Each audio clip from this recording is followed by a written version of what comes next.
Hi friends, എല്ലാവർക്കും അമ്മൂസ് kitchen യുകെയിലേക്ക് സ്വാഗതം. ഞാൻ അമ്മു. ഇത് ഞാൻ ചെയ്യുന്നത് ഒരു ഡിഫറെൻ്റ് ആയിട്ടുള്ള ഒരു കേക്കാണ്, ബ്രെഡ് കേക്ക്. എല്ലാവരും ട്രൈ ചെയ്ത് നോക്കിയിട്ടുണ്ടാകും. ഞാനിതിപ്പോൾ മാംഗോയിലാണ് ചെയ്യുന്നത്. അപ്പോൾ നമുക്ക് നോക്കാം ഇതെങ്ങനെയാണ് ചെയ്യുന്നത്. വളരെ ടേസ്റ്റി ആയിട്ടുള്ള ഒരു ബ്രെഡ് കേക്കാണ്. അപ്പോൾ നമുക്ക് നോക്കാം. ആദ്യമായിട്ട് ഞാനൊരു വിപ്പിംഗ് ക്രീം എടുക്കുകയാണ്. ഒരു കപ്പോളം വിപ്പിംഗ് ക്രീം വേണ്ടി വരും. നമുക്കതൊരു ബൗളിലേക്ക് ഒഴിച്ചു കൊടുക്കാം. അതിനുശേഷം അതിലേക്ക് ഞാൻ ഒരു 2 ടീസ്പൂണ് പഞ്ചസാര ആഡ് ചെയ്ത് കൊടുക്കുകയാണ്.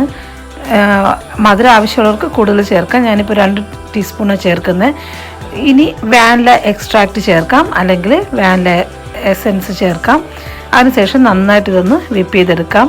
ഞാനിപ്പോൾ ഇലക്ട്രിക് ബീറ്ററാണ് ഉപയോഗിച്ചിരിക്കുന്നത്. അതിലെന്നുണ്ടെങ്കിൽ നിങ്ങൾക്ക് വിസ്കർ ഉപയോഗിച്ച് വേണമെങ്കിലും ബീറ്റ് ചെയ്തെടുക്കാം. പക്ഷെ അതിന് ഒത്തിരി സമയം എടുക്കുമല്ലോ. അപ്പോൾ ഇലക്ട്രിക് ഉണ്ടെങ്കിൽ ഈസിയാണ്, പെട്ടെന്ന് നമുക്ക് വിപ്പ് ചെയ്തെടുക്കാൻ പറ്റും. ഇനി ഇതൊന്ന് നന്നായിട്ട് വിപ്പായി വരട്ടെ. ക്രീം നന്നായിട്ട് തിക്കായി വരുമ്പോഴത്തേക്ക് നമുക്കിനി ബ്രെഡ് സെറ്റ് ചെയ്യേണ്ടതായിട്ടുണ്ട്. അതിനായിട്ട് ഞാനിവിടെ ഒരു പലകയാണ് യൂസ് ചെയ്യുന്നത്. നിങ്ങൾക്ക് വേണമെങ്കിൽ പ്ലേറ്റ് ആയിട്ടുള്ളൊരു പ്ലെയിനിലായിട്ടുള്ള ഒരു പ്ലേറ്റ് വേണമെങ്കിൽ യൂസ് ചെയ്യാം. അതിന് മുമ്പായിട്ട് നമുക്ക് ബ്രെഡ് കട്ട് ചെയ്യാം. ഞാൻ ആ ബ്രെഡിൻ്റെ സൈഡ് വൈസ് എല്ലാം കട്ട് ചെയ്ത് കൊടുക്കുകയാണ്. 4 ഭാഗവും കട്ട് ചെയ്തെടുക്കാം. അതിൻ്റെ എഡ്ജസ് എല്ലാം കട്ട് ചെയ്ത് മാറ്റുക. അതിനുശേഷം നമുക്ക് ഒരു സർഫസിൽ നമ്മുടെ ഈ വിപ്പിംഗ് ക്രീം തേച്ച് കൊടുക്കാം.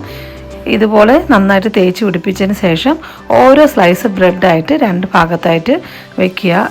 ഒരു സൈഡിൽ ഒരെണ്ണം വെച്ചു, ഇപ്പോഴത്തെ സൈഡിൽ വേറെ ഒരെണ്ണം കൂടെ വെച്ചിട്ട് നന്നായിട്ട് അമർത്തി കൊടുക്കുക. ഇനി ഇതിന് മുകളിലായിട്ട് നമുക്ക് മാംഗോയുടെ ജ്യൂസ് തേച്ച് പിടിപ്പിക്കണം. ഞാനിപ്പോൾ ഡൈല്യൂട്ടായിട്ട് എടുത്തപ്പോൾ ആദ്യം കുറച്ച് ലൈറ്റായിട്ടാണ് വന്നത്. പിന്നെ അതിന് ശേഷം വീണ്ടും ഞാൻ മിക്സ് ചെയ്തപ്പോൾ നല്ല കളറായിട്ടുള്ള നല്ല മാംഗോ കിട്ടിയിട്ടുണ്ട്. അപ്പോൾ ഇനി നമുക്ക് അതുകൂടെ സൈഡിലോട്ട് ഇങ്ങനെ അപ്ലൈ ചെയ്ത് കൊടുക്കാം. അതിൻ്റെ മുകളിലേക്ക് മുഴുവൻ ഭാഗത്ത് നന്നായിട്ട് പിടിക്കണം കേട്ടോ.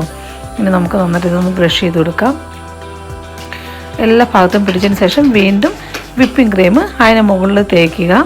പിന്നെ അതിന് ശേഷം എല്ലാ ഭാഗത്തും തേച്ച് പിടിപ്പിക്കുക കേട്ടോ. അതിന് ശേഷം വീണ്ടും ഒരു ബ്രെഡ് എടുത്ത് മുകളിൽ വെക്കുക. അങ്ങനെ ഓരോ ലെയറായിട്ട് നമുക്ക് ചെയ്തെടുക്കേണ്ടതായിട്ടുണ്ട്. ഞാനിപ്പോൾ 4 ലെയറാണ് ചെയ്യുന്നത്. ഈ 4 ലെയറിലും മാംഗോയുടെ ജ്യൂസ് ഒഴിക്കുക, അതുപോലെ വിപ്പിംഗ് ക്രീം വയ്ക്കുക, പിന്നെ മാംഗോയുടെ ജ്യൂസ് ഒഴിക്കുക, വിപ്പിംഗ് ക്രീം വയ്ക്കുക, ബ്രെഡ് വെച്ചതിന് ശേഷം മാംഗോ ജ്യൂസ്, പിന്നെ വിപ്പിംഗ് ക്രീം. അങ്ങനെ നിങ്ങൾക്ക് ഇഷ്ടമുള്ള ലെയർ എത്ര പൊക്കം വേണമെങ്കിലും ആ ലെയറിലാക്കി എടുക്കാം. ഞാനിപ്പോൾ 4 ലെയറാണ് എടുത്തിരിക്കുന്നത്. 4 ലെയറിലും ഞാനിപ്പോൾ ഇതുപോലെ മാംഗോ ജ്യൂസും അതിനുശേഷം വിപ്പിംഗ് ക്രീമും നന്നായിട്ട് ആഡ് ചെയ്ത് കൊടുത്തിട്ടുണ്ട്. അപ്പോൾ ഇനിയിപ്പോൾ ഇതിൻ്റെ സൈഡിലേക്ക് എല്ലാം നന്നായിട്ട് മാംഗോയുടെ ജ്യൂസ് അത് നന്നായിട്ട് സോക്കാകാൻ വേണ്ടിയിട്ടാണ്. അല്ലെങ്കിൽ ബ്രെഡ് വളരെ ടഫായിട്ട് തോന്നും. ഇനി ക്രീം തേച്ച് കൊടുക്കാം. ചില സമയത്ത് ക്രീം നന്നായിട്ട് നല്ല ഭാഗത്തായിട്ട് അപ്ലൈ ചെയ്യാൻ പറ്റത്തില്ല. പക്ഷേ കുഴപ്പമില്ല, കുറച്ച് നേരം കഴിയുമ്പോഴത്തേക്ക് അത് മുഴുവനും എല്ലാ ഭാഗത്തും പിടിക്കും കേട്ടോ. ആദ്യം ഇത് ചെയ്ത് വരാനുള്ളൊരു പ്രാക്ടീസിൻ്റെ ബുദ്ധിമുട്ടാണ്. അത് കഴിഞ്ഞതിന് ശേഷം നന്നായിട്ട് നമുക്കിത് തേച്ച് പിടിപ്പിക്കാൻ പറ്റും. പിന്നെ അടുത്ത ബ്രെഡ് വെക്കുക. ഇത് 4ാമത്തെ ലെയറാണ്. ഈ ബ്രെഡ് വെച്ചതിന് ശേഷം 2 ഭാഗത്തുമായിട്ട് വെക്കുക. വെച്ചതിന് ശേഷം ഇനി മാംഗോ ജ്യൂസ് നമുക്കിനി അപ്ലൈ ചെയ്ത് കൊടുക്കാം. ഇതുപോലൊരു ബ്രഷ് എടുക്കുകയാണ് ഈസി കേട്ടോ. അതല്ലാന്നുണ്ടെങ്കിൽ സ്പൂണിലൊക്കെ ആണെങ്കിൽ നമുക്ക് അപ്ലൈ ചെയ്യാൻ ബുദ്ധിമുട്ടാണ്. ഇനി ഇത് നന്നായിട്ട് എല്ലാ ഭാഗത്തേക്കും തേച്ച് പിടിപ്പിക്കുക. ഇത് മുഴുവനും ഇങ്ങനെ നന്നായിട്ട് തേച്ച് പിടിപ്പിച്ചതിന് ശേഷം ബാക്കി 1 കപ്പ് വിപ്പിംഗ് ക്രീമും കൂടെ എടുത്തിട്ട്, അഥവാ വിപ്പിംഗ് ക്രീം തികഞ്ഞില്ല എന്നുണ്ടെങ്കിൽ 1 മോർ കപ്പ് എടുത്തിട്ട് ഇനി നന്നായിട്ട് വിപ്പ് ചെയ്ത് അടുത്തത് ഇതുപോലെ ലെയറാക്കി കൊടുക്കുക. എല്ലാ ഭാഗത്തും ഇപ്പോൾ നന്നായിട്ട് പിടിച്ചു കഴിഞ്ഞു. ഇനി ഇതിൻ്റെ മുകളിലേക്ക് അടുത്ത വിപ്പിംഗ് ക്രീം ഞാൻ ആഡ് ചെയ്യാൻ പോവുകയാണ്. ഒരു മാംഗോ പൾപ്പ് എടുത്ത് കഴിഞ്ഞിട്ട് അതിൽ നമ്മളൊരല്പം വാട്ടർ ചേർത്ത് നല്ല മതിയാകും. ഞാനിപ്പോൾ മാംഗോയുടെ ജ്യൂസാണ് എടുത്തിരിക്കുന്നത്. അതാകുമ്പോഴത്തേക്ക് നല്ല ടേസ്റ്റ് ആയിരിക്കും, നല്ല കളറും കാണും. നിങ്ങൾക്ക് ഇഷ്ടമുള്ള ഫ്രൂട്ട്സ് എടുക്കാം കേട്ടോ. ഞാൻ മാംഗോ എടുത്തിരിക്കുന്നത്. ഇനി നമുക്കിതിൻ്റെ സൈഡിലേക്ക് മുഴുവനായിട്ട് ഈ വിപ്പിംഗ് ക്രീം ഒന്ന് തേച്ച് പിടിപ്പിക്കേണ്ടതായിട്ടുണ്ട്. ഇപ്പോൾ ഞാൻ എല്ലാ ഭാഗത്തേക്കും നന്നായിട്ട് തേച്ച് പിടിപ്പിച്ച് നന്നായി സെറ്റ് ചെയ്തു. അതുപോലെ ഒരു ഫോർക്ക് ഉപയോഗിച്ച് അതിൻ്റെ സൈഡ് മുഴുവനും വലിഞ്ഞെടുത്തിട്ടുണ്ട്. ഞാനൊരു ബൗളിലേക്ക് 1 സ്പൂണ് കോൺഫ്ലവർ ഇട്ട് കൊടുത്തിട്ടുണ്ട്. 1 കപ്പ് മാംഗോ ജ്യൂസ് ഒഴിച്ചു കൊടുക്കുക. ഇനി ഇത് നന്നായിട്ട് പഞ്ചസാര ഇട്ടതിന് ശേഷം 1 സ്പൂൺ ഞാൻ യൂസ് ചെയ്യുന്നത്. 1 സ്പൂൺ പഞ്ചസാര ഇട്ടതിന് ശേഷം നന്നായിട്ട് ഇത് മിക്സ് ചെയ്ത് കൊടുക്കുക. ഇതിൽ കട്ടയൊന്നും ഇല്ലാത്ത രീതിയിൽ നന്നായിട്ട് മിക്സ് ചെയ്യുക. കുറച്ച് നേരം മിക്സ് ചെയ്യുമ്പോൾ തന്നെ നല്ല കട്ടയെല്ലാം മാറി നല്ല ഫൈനായിട്ട് കിട്ടും. അത് കഴിയുമ്പോൾ നമുക്കൊരു പാൻ അടുപ്പത്ത് വെച്ചിട്ട് മീഡിയം ഹീറ്റ് ഇടുക. ഇനി ഇതിലേക്ക് നമ്മുടെ മാംഗോ മിക്സർ ഒഴിച്ചു കൊടുക്കാം. ഇനി ഇത് നന്നായിട്ടൊന്ന് സ്റ്റിർ ചെയ്യുക. അതായത് കട്ടയെല്ലാം പോയതാണ്, അതുകൊണ്ട് പെട്ടെന്ന് നമുക്ക് നന്നായിട്ട് തിക്കായിട്ട് കിട്ടും. ഞാനിപ്പോൾ നന്നായിട്ട് ഇതൊന്ന് ഉടച്ചു കൊടുക്കുകയാണ്. അപ്പോൾ നന്നായിട്ട് ഫീൽ ചെയ്യാൻ നമുക്ക് തിക്കായിട്ട് വരുന്നതാണ്. ഇതുപോലെ നന്നായിട്ട് തിക്കായി വന്നതിന് ശേഷം ഇനി നമുക്കിത് തണുക്കാനായിട്ട് മാറ്റി വയ്ക്കാം.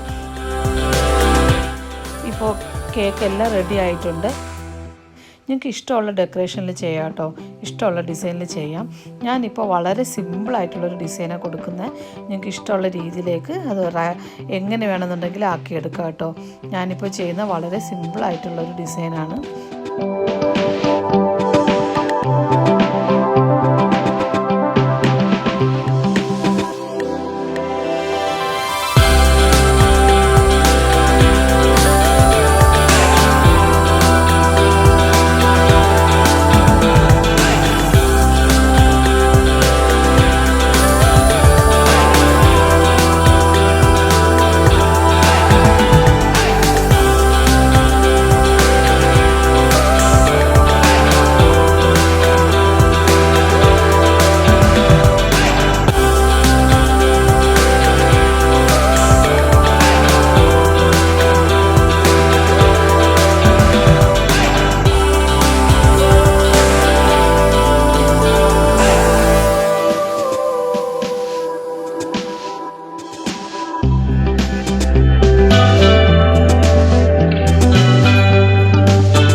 ഞാനിപ്പോൾ കേക്കൊന്ന് കട്ട് ചെയ്ത് കാണിക്കാം കേട്ടോ. കണ്ടോ, വളരെയധികം സോഫ്റ്റാണ്, വളരെ ടേസ്റ്റി ആയിട്ടുള്ളൊരു കേക്കാണ് കേട്ടോ. ഇത് കട്ട് ചെയ്യുമ്പോൾ തന്നെ അറിയാം. അതുപോലെ മാംഗോയുടെ നന്നായിട്ടുള്ള ഫ്ലേവറുണ്ട്. അപ്പോൾ ഇത് നിങ്ങളെല്ലാവരും ഇത് ട്രൈ ചെയ്ത് നോക്കണം. നമ്മുടെ കേക്കിൻ്റെ അതേ ടേസ്റ്റാണ്, വളരെ ടേസ്റ്റും സോഫ്റ്റുമായിട്ടുള്ള ഒരു ബ്രെഡ് കേക്കാണ്.